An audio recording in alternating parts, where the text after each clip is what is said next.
Ijaz, is that on the YouTube?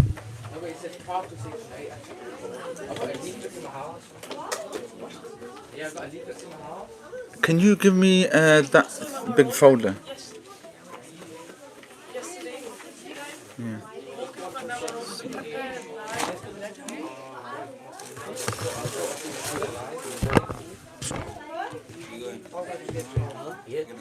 No, I've... Hold on. I'm sorry. I'll put it here.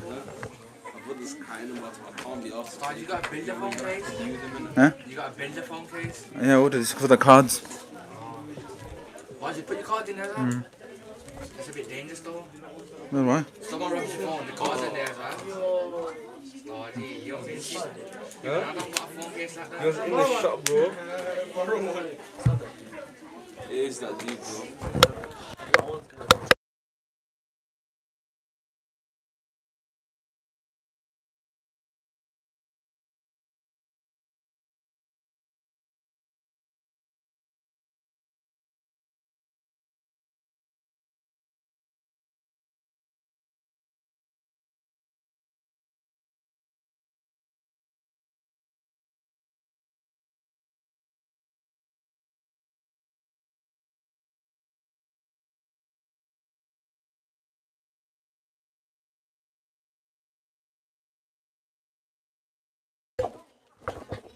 السلام عليكم ورحمة الله وبركاته. الحمد لله رب العالمين والعاقبة للمتقين والصلاة والسلام على سيدنا والمرسلين نبينا وحبيبنا محمد صلى الله عليه وسلم. أما بعد. We're going to move on to Hadith number 4 in our Hadith studies. Hadith number 4. Tasin, what Hadith is it?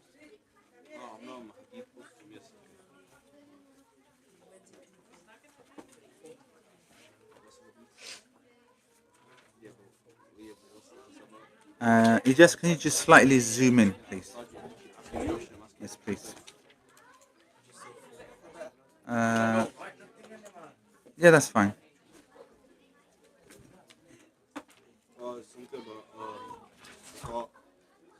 We finished. We finished Hadith 3. Hadith number 4. That's fine. If you can just pay attention. About? Can you remind the parents that it's not holidays, the masjid is open?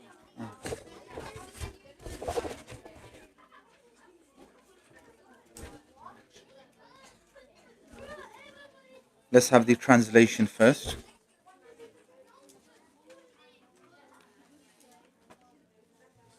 This hadith is narrated from Abu Abdul Rahman Abdullah ibn Mas'ud radiyallahu anhu, who mentioned the Messenger of Allah sallallahu alaihi wasallam, the most truthful, the most trusted, told us. Okay, he told us, verily, the creation of any one of you takes place when he is assembled in his mother's womb.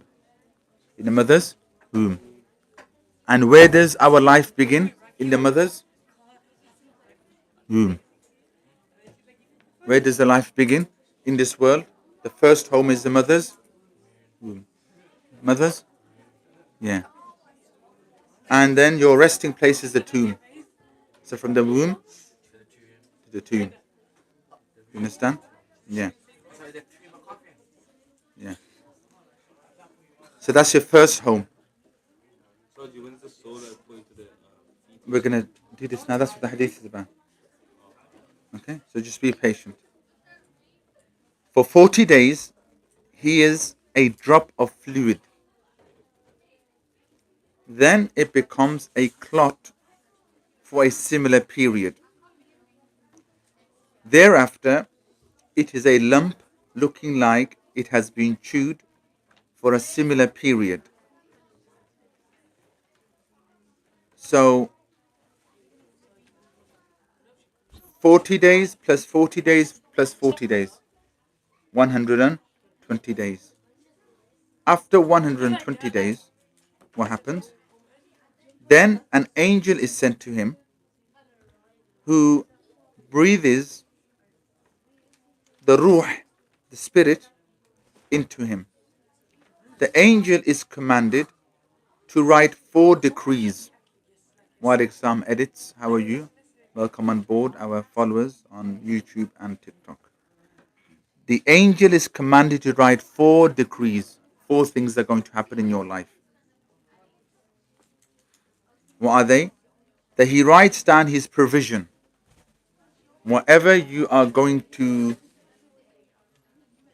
have in your life in terms of your sustenance, your provisions, that's the first thing that is decreed. His lifespan. Second is his lifespan. You need to write these 4 things down. So the next time when you have an exam, you know. Now see, as soon as I mention exams, then you start looking around, what did I just miss? Yeah? What did I miss? So the first is the spirit, the ruh. Okay? No, that's fine. Doors open. Second is lifespan. Third is his deeds. Third is his deeds.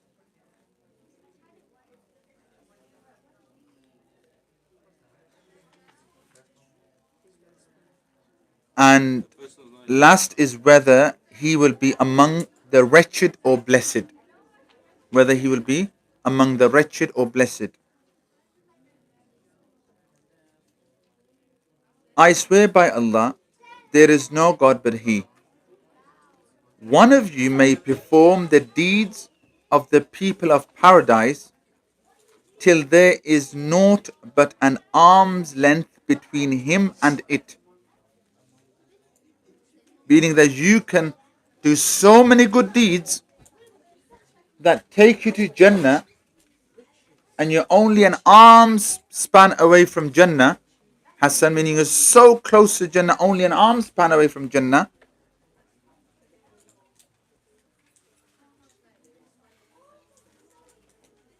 When that which has been written will outstrip him, so that he performs the deeds of the people of the hellfire. Okay? So, you're so close to Jannah, yet on the last moment, you do such an action that takes you to hellfire instead. Now, this doesn't mean to say that you are physically like walking to Jannah and then your hand is grabbed away and you're thrown into hellfire, meaning that the deeds that you perform with Allah subhanahu wa ta'ala, they, right, of course, eventually we're all going to enter Jannah with the blessing of Allah, with Allah's mercy, but you're so close to Jannah, but you do one deed that takes you away from paradise. One of you may perform the deeds of the people of the hellfire, till there is naught but an arm's length between him and it, when that which has been written will overtake him, so that he performs the deeds of the people of paradise and enters therein. Yeah? So you were so close to Jahannam, but in the last moment, you did such an action that takes you away from Jahannam and into Jannah. Yeah. Tasin, any questions? Any questions? No questions, sorry. Yes, I do have a question. Yeah. So, previously we had talked about qadr, right, and how qadr can be changed and so on, right? But Wa alaikum salam wa rahmatullah. Yeah. you just mentioned how there's 4 decrees, and one of them is whether you be among the wretched or the good, and how you provision. So, does that can that also be changed? Yeah. So eventually, let's see, qadr is written for us. We're only going to end in 2 places. And Allah has given us the ability to end up in those two places, heaven and hell. What do I mean by this? Allah has shown us the two paths. وَهَدَيْنَاهُ النَّجْدَيْنِ. Yeah? Allah has shown us إِمَّا شَاكِرًا or مَا كَفُورًا. Allah has given us the ability to do actions that are also in our decree that will take us to hellfire. Allah has given us the ability to do actions in His decree that will take us to Jannah. The choice is ours, what we do.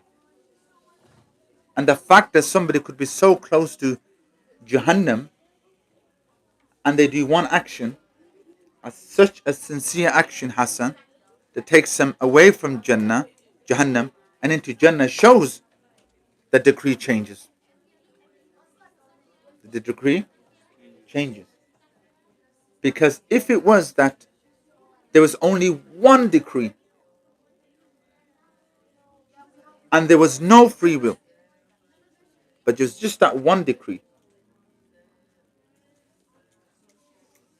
and we had no free will, then what's the point of living? If we're destined for hell, whether we're good or bad, then what's the point of doing good? If we know we're going to end up in hellfire. What is that?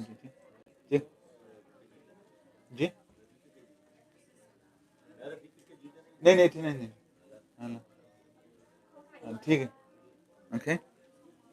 So the fact is that with the qadr of Allah, Allah has given you choices. There are choices. All of them are Allah's decrees.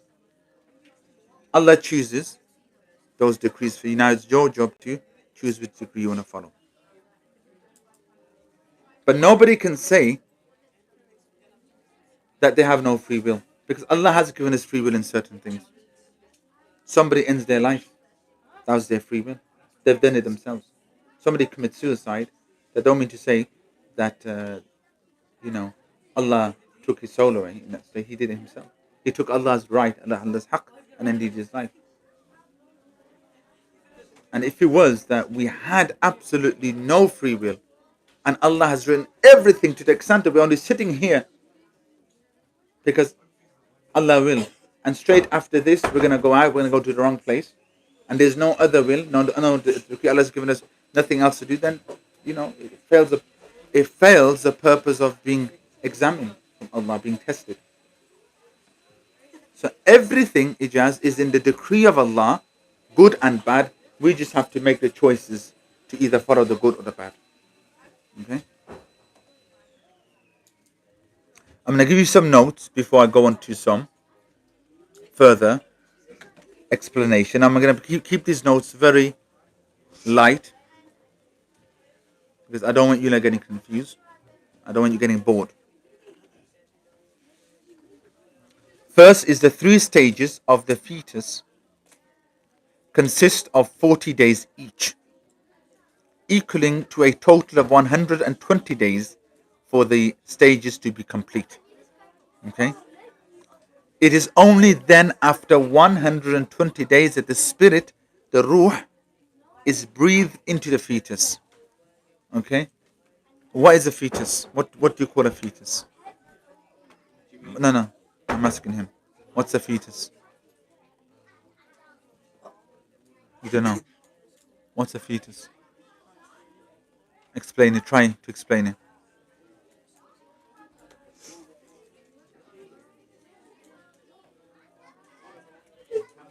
He doesn't know. What's a fetus?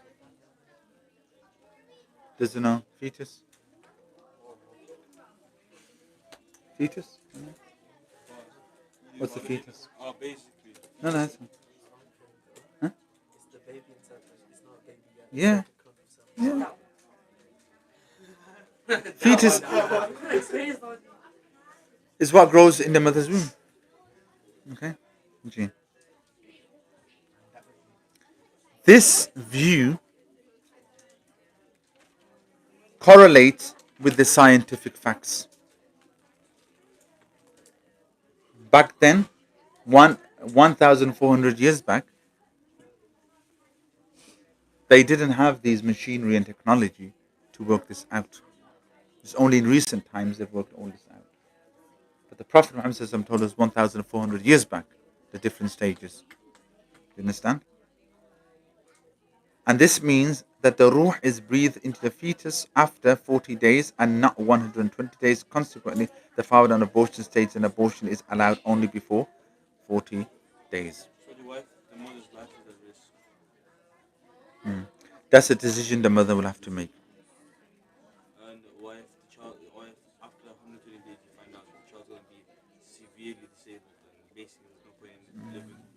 Then Every case is different and the rulings will be different as well. Some of the scholars would say that you can't have an abortion regardless of what the fate of the child is. Are you running away from a disabled child who has the right to come into this world? Are you going to end your life, end their life, just so that that child doesn't come into life? You understand, G?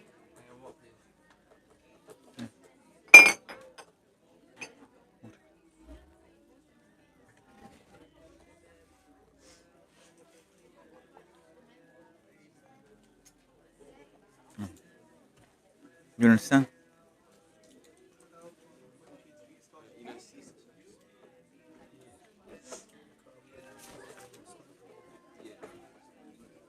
maybe with EDCs,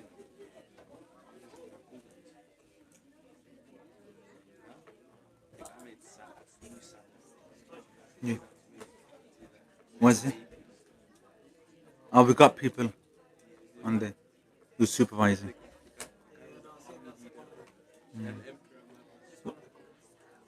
What's it about?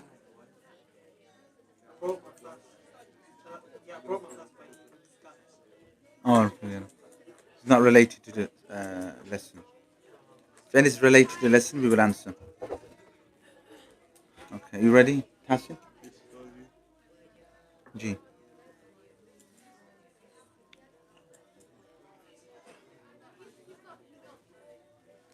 Some people, when they hear this hadith, without explanation, might feel despair, fearing that they'll fall into the bad group of people as mentioned. And this will lead to determination, like the Jabriya. And they think that no matter what you do, you're going to end up in hellfire. But that's not the case. I've already explained that point to you, okay?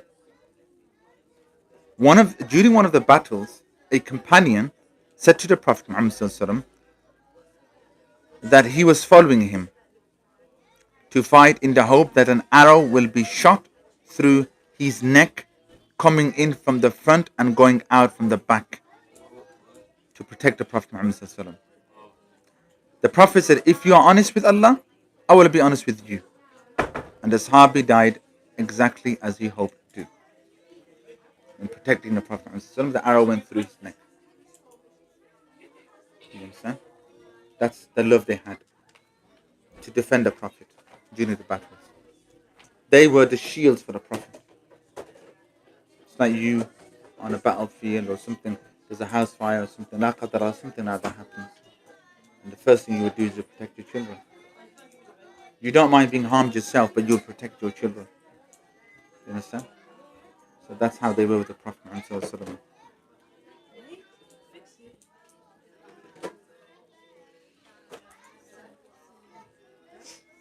The second point,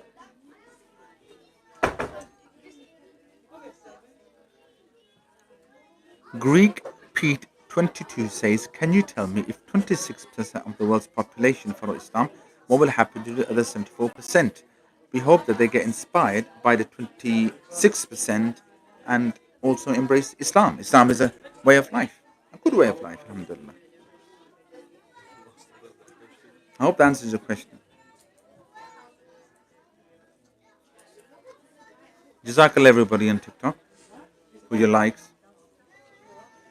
The second point, the Prophet ﷺ's words here are generic and can be used for all situations. If we are honest with Allah, Allah will not leave us.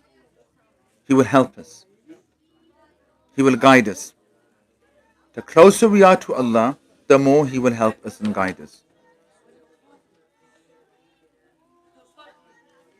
Which is why the last part of this hadith, as we mentioned, is an exception and will only apply to a few people, such as the munafiqeen. Such as the munafiqeen. Yeah. He said the second point was that the closer you are to Allah, he will guide us more. And how do you know that you've been guided? What do you think you would be doing that would make you feel and be content that you are being guided? What do you mean? If somebody was not practicing Islam, they made dua, non-practicing Muslim. Then slowly they started learning Quran, they started praying Salah, they started improving the ikhlaq. Do you not think that would be a sign to that person that I think I'm actually being guided now? Oh, okay, I understand. That's one point. Second point, let's say a worldly thing. You're having problems at work. You make dua to Allah. And you change things yourself. After that, whatever the problem is at work, it stops. Don't you feel then that you were guided? There's nothing outwardly there that's going to come and say to you, oh, you're guided, or you're being guided. That guidance, you will feel it inside. When there's contentment in there, and you're happy with what you're doing, and it's within the Sharia, that in itself will make you feel I'm being guided. Like, let me give you one example. You've come here for this lesson. You're going to be here for 1.5 hours. You've left your homes. You left your coursework, schoolwork, or holidays, whatever. You've come here. In the 1.5 hours you're here, do you feel that you are going further away from Islam, or do you actually feel I'm in the mosque, in the masjid, I'm learning, I feel guided, because the more I'm learning, however much you're learning, it's taking me closer to Allah. The second one is the latter one, you understand? So it's an inner feeling that you're going to get. Some of you won't get this inner feeling because your mind is elsewhere anyway. You just come here because your parents made you come. So you're not going to feel it. And you're just here to pass time. Understand? Not you.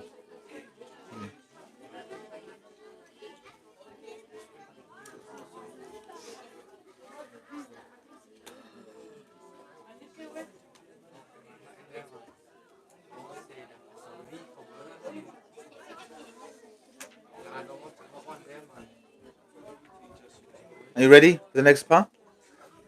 Next point. Saying this, on the other hand, this does not mean that we live in hope alone. Okay?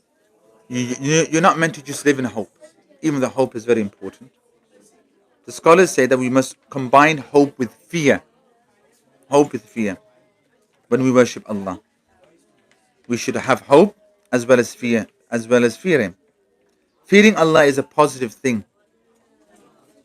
The more we fear Allah, the closer we'll get to Him. Why? Because the more we fear Allah, the more we will abstain from the haram.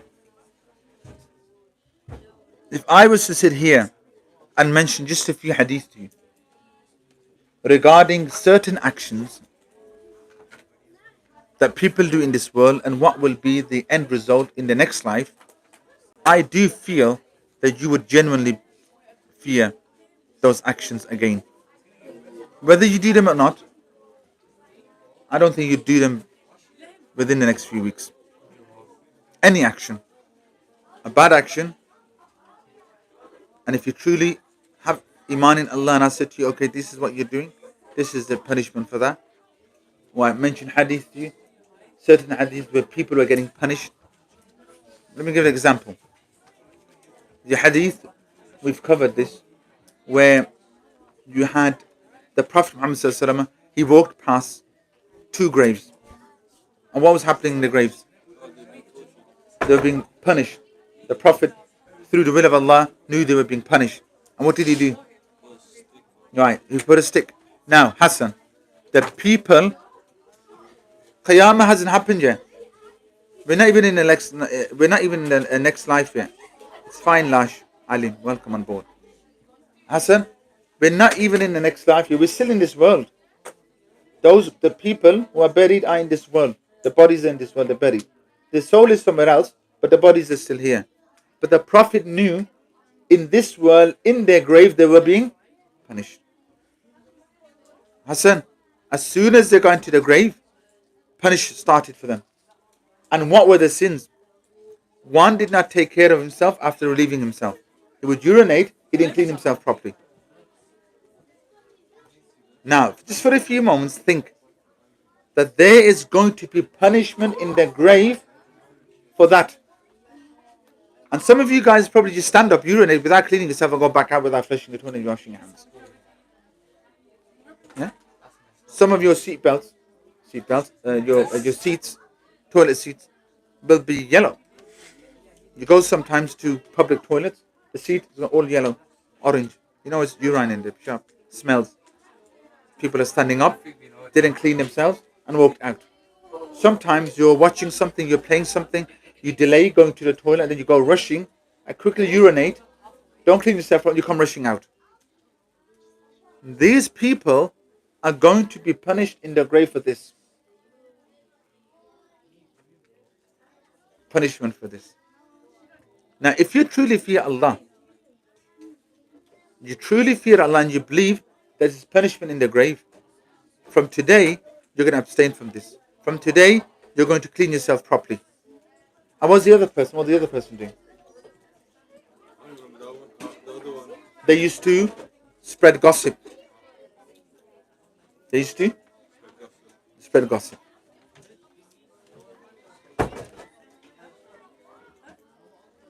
And these two people were being punished in the grave. So, fearing Allah is a good thing. So when you learn about the adhab of Allah, and if I do this and if I do that, this will happen to me, then that will make you abstain from those actions. And if you've got no fear of Allah, and you've got no iman as well, but you live in the hope that Allah's most forgiving, so I just carry on sinning, sinning, sinning, sinning, sinning, sinning, sinning, sinning, and one day, if I'm lucky, when I'm old, and I think I'm about to die, then I'll do sincere tawbah and Allah will forgive me. Don't work like that. Yeah? It doesn't work like that. Jazakallah Romana. May Allah reward you immensely. So when you give the money that you get donated, you give the money you get donated.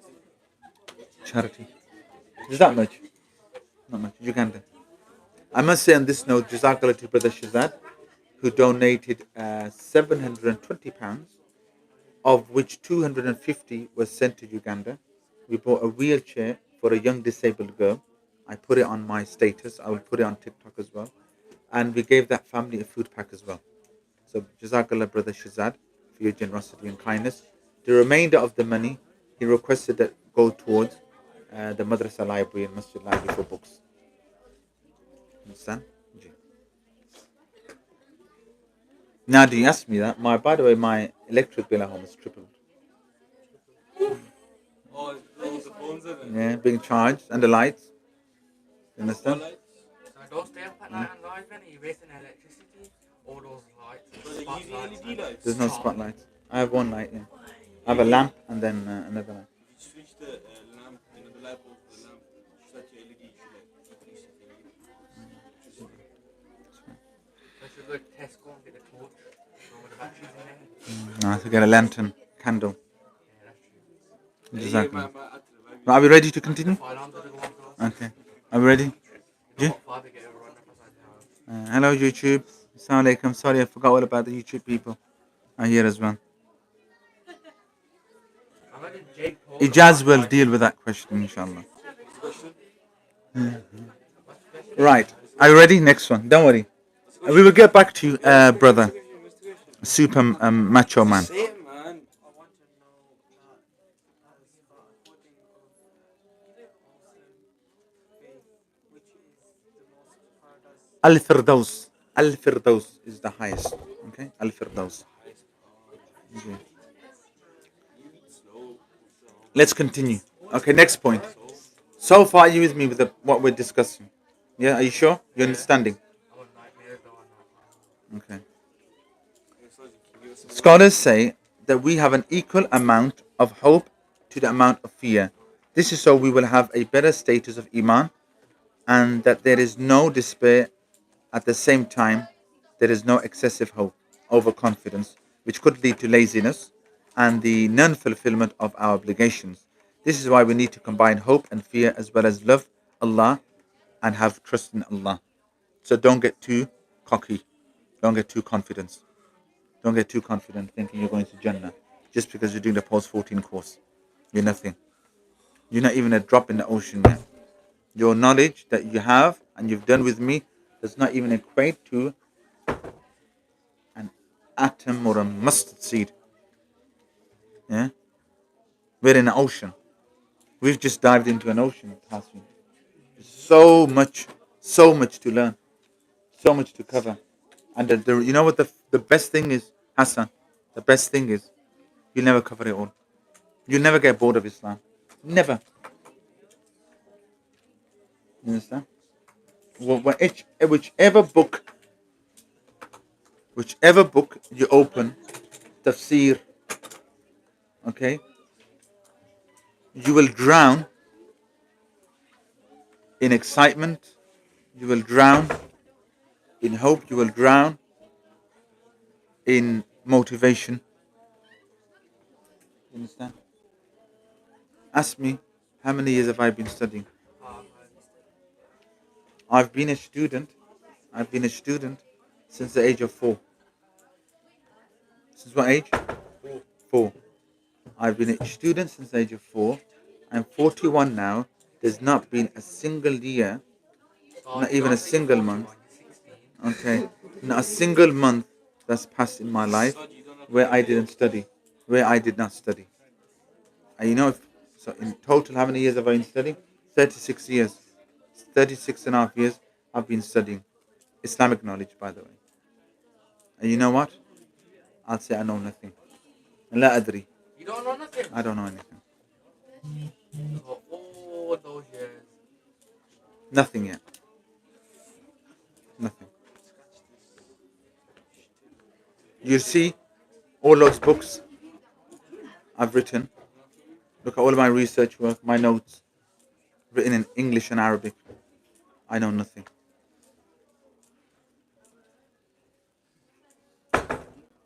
We did answer the question, Super Macho Man. We said it's Al Firdaus. Al Firdaus is the highest level in Jannah. If you want to know the lowest level in Jahannam, it's Hamiya. Hamiya. You don't want to know. Okay? Yes. We're doing this hadith. Right, next. No. What do you think is going to happen in Hamiya? You're going to be sitting down having a picnic? No, I know, because like, obviously, the fire. yeah, like, how bad is it though? It's very bad. Can you, like, describe If you right, go home, Oh, that's long, man. get a lighter, light it. You're accustomed to lighter, yeah. Get a lighter. So what did you say? You must be accustomed to using a lighter at home when you're cooking.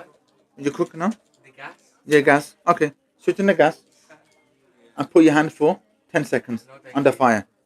I don't end up like that. Okay. No, listen. You want to know what's going to happen in Hamiya?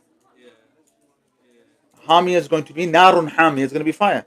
So you want to know what's going to happen, and you said you want to feel it. So put the gas cooker on. Just 10 seconds on full whack. Put your hand on top of the fire. Yeah. Okay. So okay, full whack on the highest heat. Put your hand on the fire for 10 seconds, and you'll get a feeling of what's going to happen in Hamiya. I don't feel we'd be writing then. Put your left hand. How we're Because you want to feel, you guys want to feel what's going to happen in Hamiya. can't just want to know we can't do what right, but we can't do it. Who's this? Show me. Are you working for DVD? What's TV? Okay, Jazakallah khair. Okay. That's for the office. Okay? G. Yeah, Dad, you have to sort that out later. We'll get paid, man. Are you ready to continue? G. Oh, you just scared the bloody life out of me. I can't use both hands. If I use my right, I'm not going to write. my left.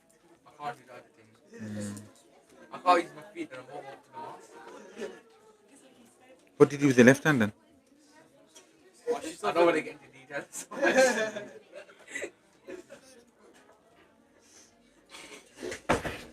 You can't use your right finger to get him clean yourself up. Next.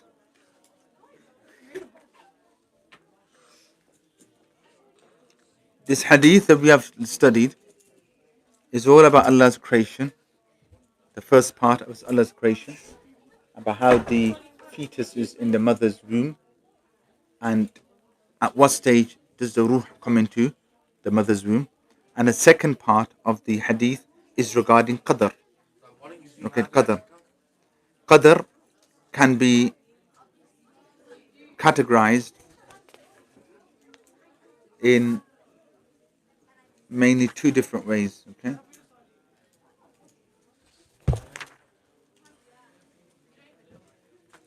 The first one is the general qadr, which has been recorded by Allah in the Allah Mahfuz, the preserved tablet. The preserved tablet. Okay, that's the first one. What is it? The first one is the one which is recorded by Allah in Allah Mahfuz, the preserved tablet. The second is the annual qadr, which takes place once a year, Laylatul Qadr, and where that will match what has been written with the Allah Mahfuz. Okay, so everything is in a preserved tablet. And then the second type of qadr is which happens in Laylatul Qadr.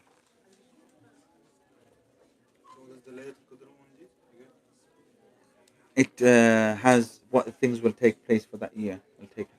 Will happen the year. Like who's gonna die and stuff. What has been written in Allah Mahfuz is only known to Allah. Is only known to Allah. So what was that again?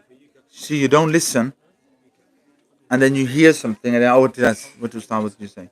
I'm not going to repeat again. What has been written in Allah Mahfuz is only known to Allah. It is not revealed to us. So we don't know our destiny, our rizq, where we're going to end up. All of this is ghaib, unknown. All of this is ghaib, unknown. Wa alaikum salam wa rahmatullahi brother Yasin. Welcome on board. God, getting Okay. nightmares again, and I only had one the other day. Hassan, you know what it looks like, innit? Yeah, dude. Quiet. The translation of this hadith using the word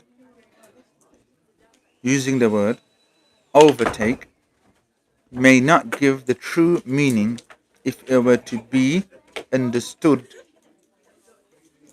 by whatever has been recorded by the angels will be imposed on a person's life. Okay, so we are simply being told about ilmullah, or the ultimate knowledge of Allah. What has been written does not cause us to do what we do, and I've already explained that to you. Okay, so I won't go into that. Some people, they believe that everything has been written, okay, and there's just one qadr, and when they do something, Allah made them do it. So, for example, you, Ijaz, you're walking down the street, you found a mobile phone on the floor. You picked it up, you look at the home screen, you know the person. His profile picture is your friend or somebody you know where they live. Now you got two choices. You look at that phone, oh, I know who this person is. He lives down the road. I'll go knock his door and give it to him. Brother, seems like you dropped your mobile phone. That's one. Number two is you look at the phone, wow, got a phone here. Who does it belong to? You've seen the picture, he don't know. Look around, anyone looking, no, in the pocket, go home, eBay. No, what eBay? What, eBay? You sell it to cash generators. Where? Where? Facebook straight to the phone shop, Yeah. Exactly. You sell unlock it the to phone, restart it, Yeah. either use it for yourself or you send it. Okay. You can do it yourself, you know. Sell it. unlocking. Yeah. Sell it. Now, what you can't do is you can't then say, "Oh, by the way, this phone is halal now. This money is halal because Allah made me sell it." Yeah. Allah made me pick it up, ignore the person who the phone belonged to, put it in their pocket, take it to the phone shop, and sell it. If you do, that's what I mean. Qadr is you got a choice. You go and return it back. That's qadr. You steal it, walk off. That's qadr as well. But what you can't say is this is the only qadr Allah that Allah written for me. Ji. So if you seen a phone on the floor, you don't want to use it, what would you do? If I found a phone, I didn't know whose phone it was, and there's no information there. I would take it to the phone shop. This is what I would genuinely do. If it was outside my house, I'd look at my Ring camera. I'd ask the neighbors on their CCTV, one or two neighbors. This is genuinely what I would do to find out who's dropped the phone. If there's nothing, there's no indication whatsoever who the phone belongs to, I would sell the phone and I would give the money towards a good cause. That's what I would do. So then imagine later when that person come back. There's been I feel like several incidents in like, for example, in our shop where customers have accidentally, like once I remember I was doing a bill for somebody, a council tax bill at a pay point, and he had a large amount of bill. It was a council, I think it was a gas bill, a water bill or something, and he came in, I scanned it. It was about £700 or something like that. So he gave the cash to me. I had already, because I saw he had cash. I just stapled it, gave him the bill. He gave me the cash, and he goes, "Do you want to check?" I go, "Yeah." So as I'm counting, and I'm like halfway there, I go, I knew who the brother was by the who the customer was. I go, "You know what? It's okay. It seems like it's all here." He goes, "Okay, thanks." So he's left the shop. There was an extra £100 in there, extra £100. So I went out, looked, and he was like, let's say from here to halfway down Moston Road. So I shouted out. I said, "Brother, come back." He goes, "Why is it?" And he like panicked. He thought like, "I'm gonna say you've given me less." I go, "Brother, you give me extra £100." "Oh, thank you so much." Didn't realize because you know what? I was counting in a rush. But don't worry about it. Things happen. Here's £100. Honesty is the best policy. Honesty is the best policy. Let me tell you another incident, a story that happened.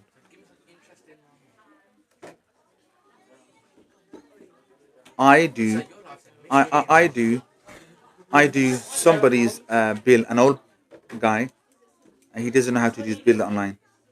So he gives me his meter readings, and I send the meter readings online. I've got access to his account as well. Now the company I do his bill with, when you do your meter readings, you can play on the spin wheel. Yeah. So when you spin the wheel, you can get £1, £10, and the maximum is £564. How much? £564. So I did a spin wheel. By the way, it's always a zero.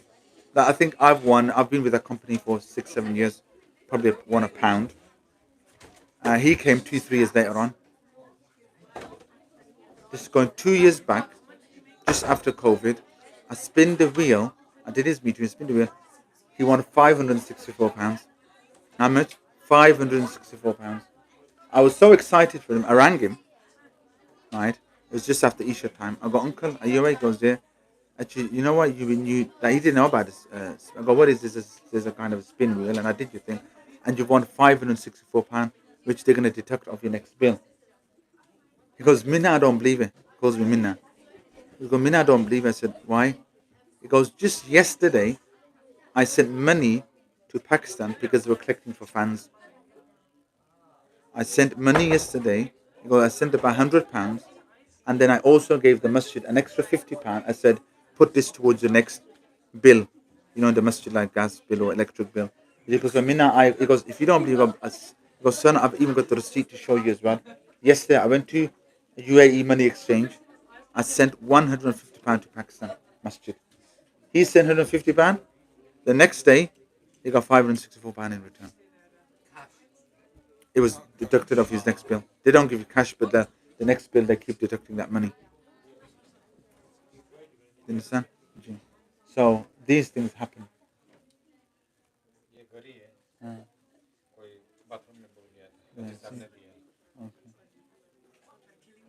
Talking about lost property. So somebody's left their watch. Ooh. Oh, that's fake. It looks like it's a Don't girl. touch it, Scott. You been in the toilet? Right? No, it's a wudu place. Oh, okay. Okay, G. Check the camera. G. So Allah is very kind, Allah is merciful, and like I said to you, when you give sadaqah, you will never lose out. You never lose out. I have never known a person who gave sadaqah and became bankrupt. Let's lose all the money. Never known. Someone who's after giving sadaqah has become bankrupt. Give sadaqah, sadaqah will only increase your wealth. You understand? And I mentioned on Sunday as well in my eternal messages. Yeah, you haven't been coming. I told all of you to come and you don't come. Is that when you give sadaqah, don't ever think that because I gave £10 sadaqah, I'm meant to get money back. Allah will give you something else in return. It's not always money. Okay? G. Let's continue.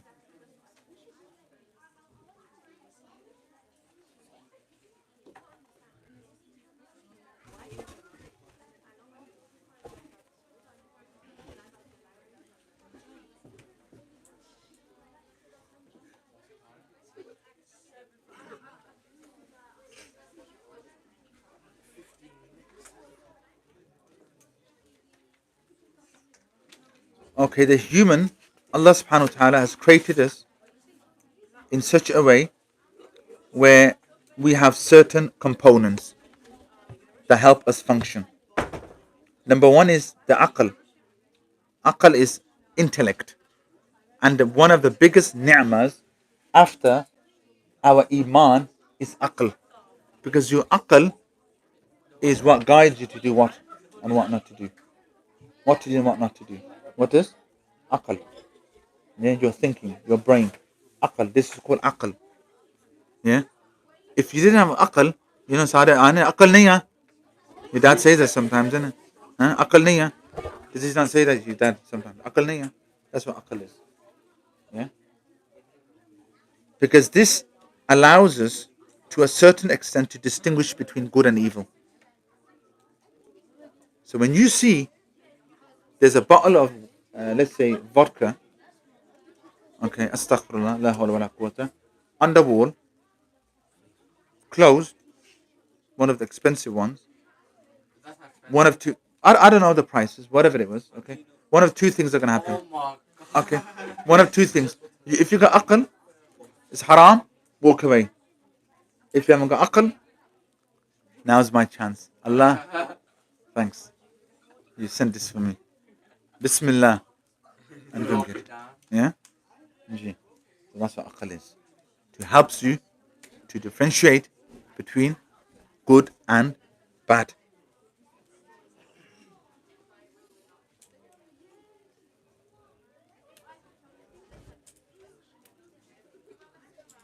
Next is al-fitra.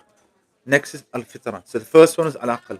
So if in exams I ask you what does al-aql mean, this is what you would write. I already know. I hear on the daily. Okay. Yeah. Next is fitra.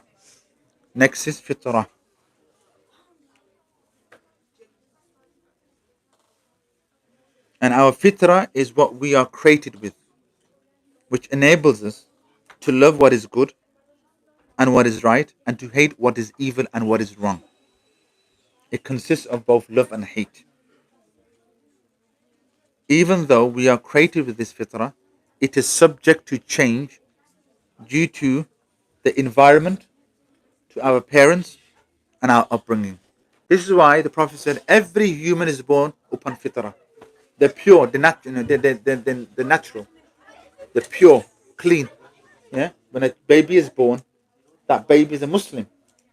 Whether he's born in a Christian family or a Jewish family or a Buddhist, that baby is born as a Muslim. But then the environment will determine whether he remains a Muslim or he becomes something else. You understand?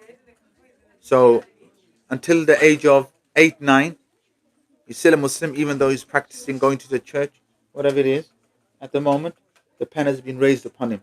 As soon as he matures, by then his good deeds and bad deeds have started noting. He's changed now. He's lost a fitrah. He's now a Christian. So, what would you say the age of maturity is? What would you say the age of maturity is?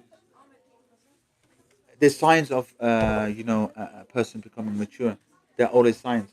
You start having pubic hair. Your voice Around the changes. age of 12. I'd say between. I think it varies, but I think generally I would say 13. By 13, everybody would have been mature. Yeah. But let's say the child dies at the age of 13. You would go to the hellfire then. If you- Only Allah knows best. Allah knows. Yeah. Okay. Allah knows best. Jazakallah TikTok followers. I hope you're benefiting from today's lesson. Jazakallah khair. And please continue to share. Wa alaikum salam Fazlullah Bukhari. Hope you're well. He's coming today, you know, animal massages. I'm gonna pay for a Saturday.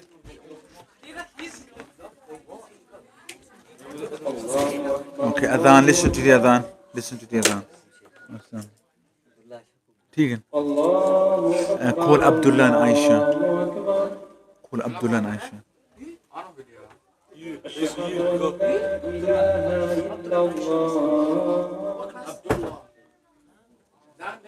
All of them.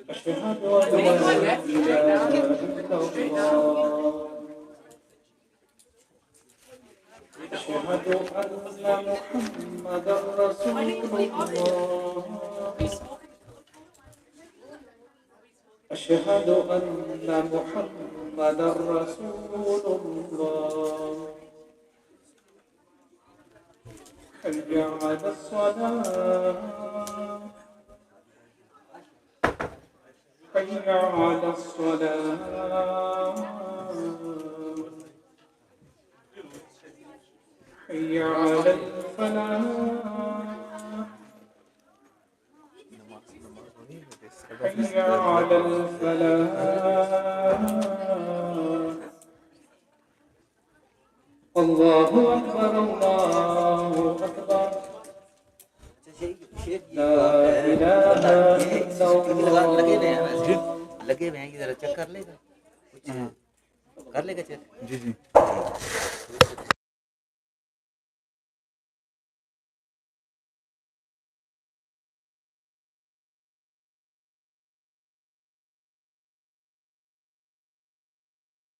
ऐसा बोला ठीक है, that's fine. Okay. We'll stop on this note because you've taken a lot of notes and you've covered quite a bit. So just give me a recap of what you've learned today. Zakir, what have you learned today in today's lesson? Okay, I'll come back to Zakir. Ahmad, what did you learn today? Sadaqah will? Hassan, what did you learn today?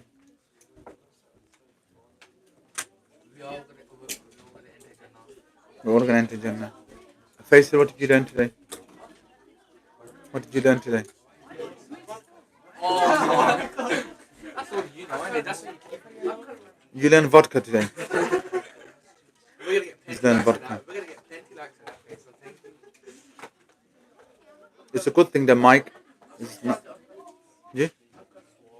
That's what you need. Aqal. Yeah, that's what you need. Yeah. Sharia.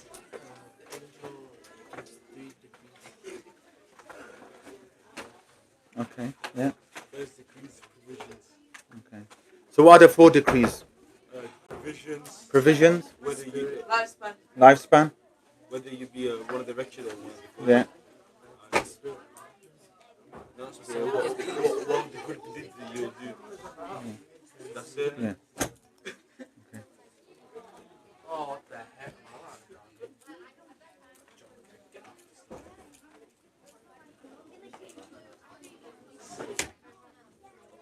Atheism is also a religion. Gareth, Morton, John, atheism is also a religion. It's a way of life. I mean, you need to learn the definition of the word religion. What does religion mean? What does the word religion mean? That's what you need to. That's what you need to study.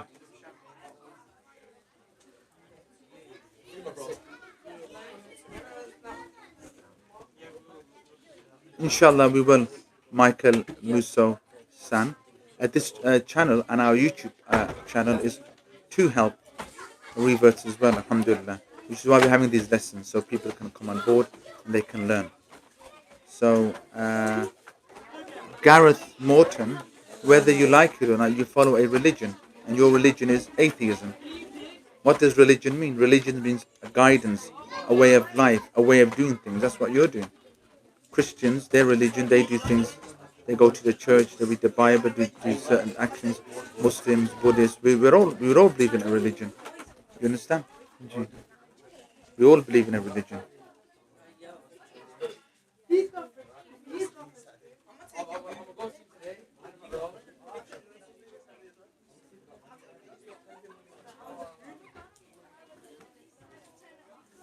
Okay, you can pack away.